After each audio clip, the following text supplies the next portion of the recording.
In this video, we discuss the second prerequisite for our selection sort algorithm. That is to find the smallest element of the array, right? So let's understand the algorithm first, and then we are going to write it formally later, right? So here we have been given an array of 7 elements with indexes from 0 to 6. Our objective is to find the smallest element among the set of elements that have been given to us, right?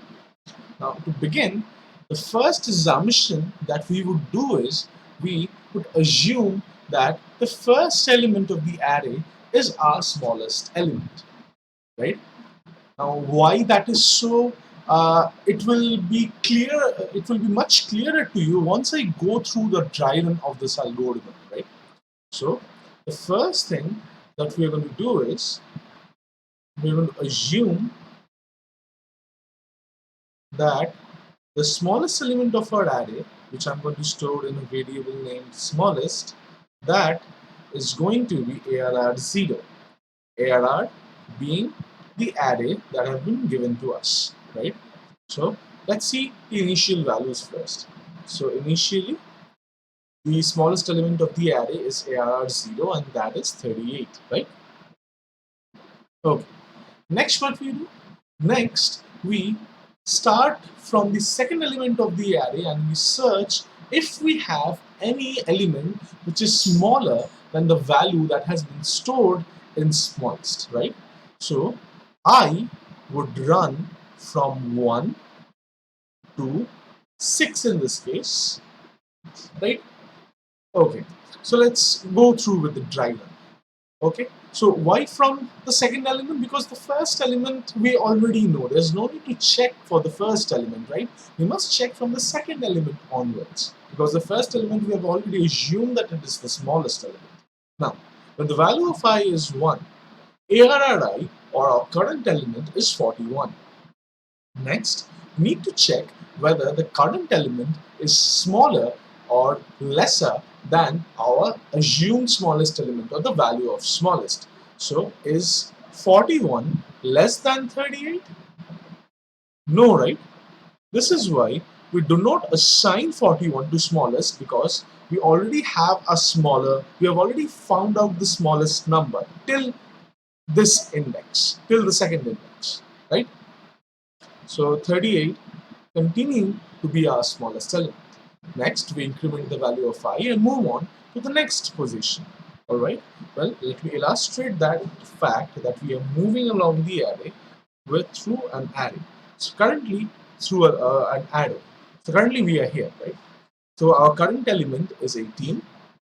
Now, we need to check whether 18 is less than the value of the smallest. And we see that and we find that it's true. We have got an element which is smaller than our assumed smallest. Therefore, we store this value in smallest, 18, right? So, if this condition is true, then the assignment that we are performing is smallest equals the current element, and the current element is represented by ARRI. Now, we cannot stop here, because we can eyeball the array and see that 18 is our smallest element. You would think that I would have to stop here, but we can't do that. We need to check till the end of the array, because you never know. You will not going to know what elements your array will contain. Therefore, we need to check through all the elements of the array till the end, until we find the smallest element of the array, right? Second, so we increment the value of I, thus this moves over and our current element now is 50. Now we check if 50 is less than smallest, and what is the value of smallest? That's 18, and we find that this is false. Hence, we do not do the assignment, and the smallest continues to be 18. Next, we increment the value of I to be 4. We move forward in the array, and the current value of the array is 68. The current element of the array is 68. Now we check if 68 is less than 18. It's not, right? Therefore, 68 is not assigned to smallest.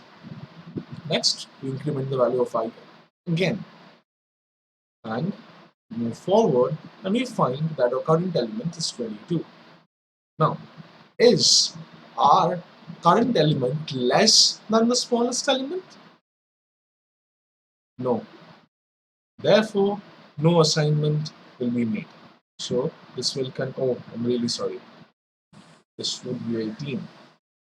It will continue to remain 18. Okay. Now I would increment once again, and we would reach the end of our array, and the current element is 34. Now is 34 less than 18? It's not. Therefore, the smallest element of our array is 18, right? So we are generating the values of I from 1 through 6. Now, how do we arrive at 6 from 7? Or in other words, for an array of size 7, the last index till which we go is 6. So in general, for an array of size n, so for an array of size n, what do you think the values of I are going to be? Think about it. So for an array of size n, I would range or run from 1 to, you see, we can arrive at 6 from size by size minus 1. So if the size of an array is n, so 1 would run from 1 to size minus 1, isn't it? Okay, so this is our second observation. And if this condition is true, then we assign the current element to smallest. So that is our third observation. If ARRI, or the current element, is less than smallest, then smallest equals ARRI.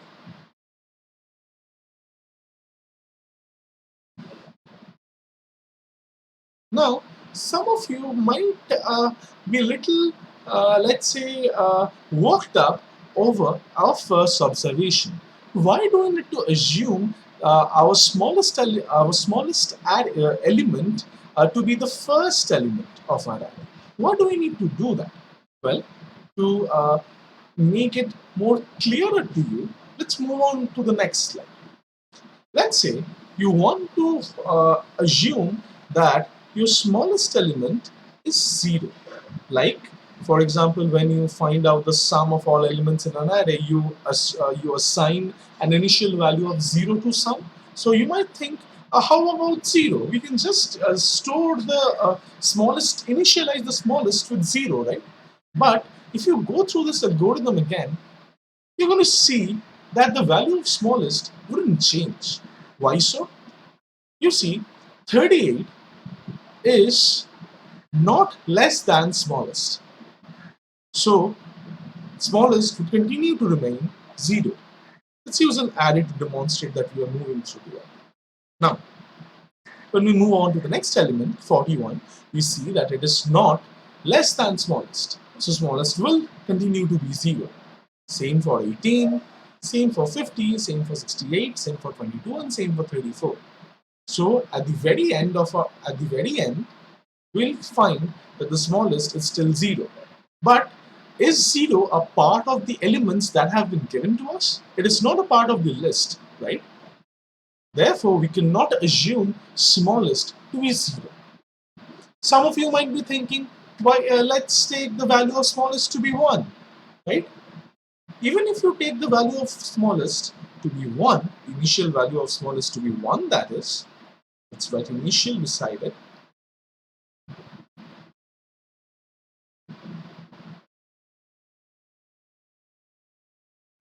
The thing wouldn't change.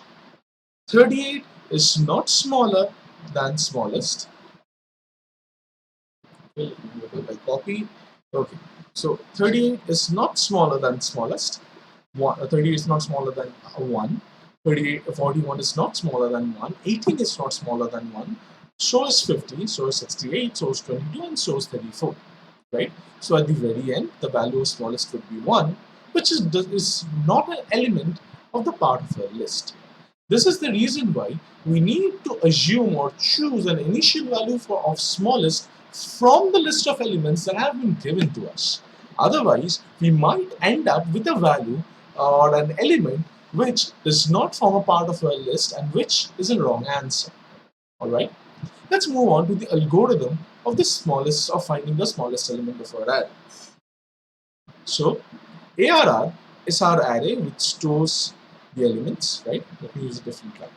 And size is the length of our array, and smallest stores the smallest element of the array. These are the variables that I'm going to use in my pseudocode or the algorithm. Now, first, what do? We assume that the first element of the array is our smallest, which is why we have written smallest equals ARR0.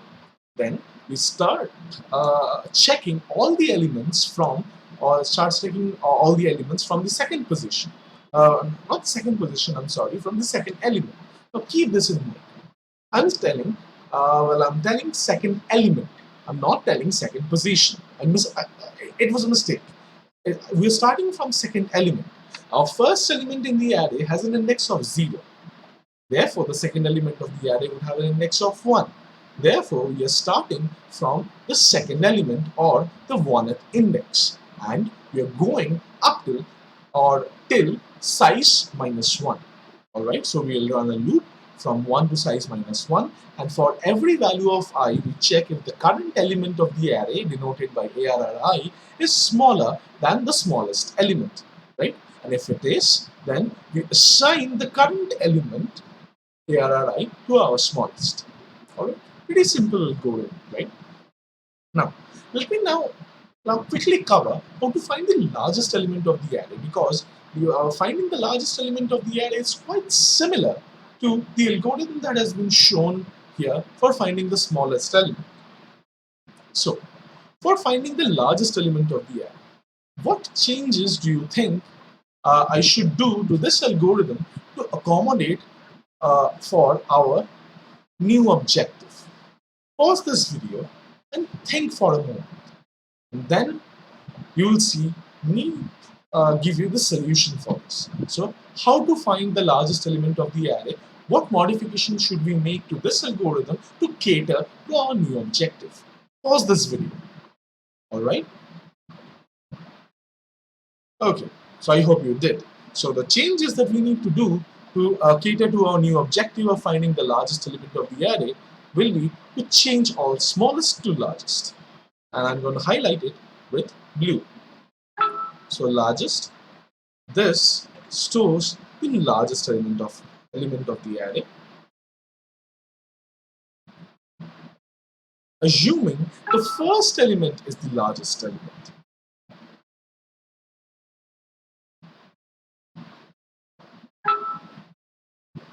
I'm sorry, let me yeah, all right. And largest equals ARR0. And now we need to flip the sign. Why? We need to check whether our current element is greater than our assumed largest element or our current largest element. And if it is, we assign our current element to largest. And that's it. We have the algorithm for finding the largest element of the array. Now, in the next video, we're going to write a program to find the smallest and the largest element of an array using functions. So stay tuned for that and head over to the next video. See you later.